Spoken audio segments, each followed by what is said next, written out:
আজকের মতো কাজ হয়ে গেল, বাড়ি যাচ্ছি। বাড়ি যেতে যেতে দেখুন কি সুন্দর। আর এই সুন্দরের মধ্যে কিন্তু একটা খুব সুন্দর একটা কবিতা মনে পড়ছে, সুনীল গঙ্গোপাধ্যায়ের পাহাড় চূড়া। অনেক দিন থেকেই আমার একটি পাহাড় কেনার শখ, কিন্তু পাহাড়কে বিক্রি করে আমি জানি না। যদি তার দেখা পেতাম, দামের জন্য আটকাতো না। আমার নিজস্ব একটা নদী আছে, সেটা দিয়ে দিতাম পাহাড়টার বদলে। কে না জানে পাহাড়ের চাইতে নদীর দামই বেশি।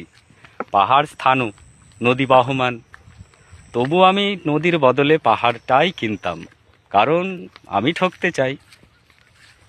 নদীটাও অবশ্য কিনেছিলাম একটা দ্বীপের বিনিময়ে। ছেলেবেলায় আমার বেশ ছোট্টখাটো ছিমছাম একটা দ্বীপ ছিল, সেখানে অসংখ্য প্রজাপতি। শৈশবে দ্বীপটি ছিল আমার বড় প্রিয়। আমার যৌবনে দ্বীপটি আমার কাছে মাপে ছোট লাগলো।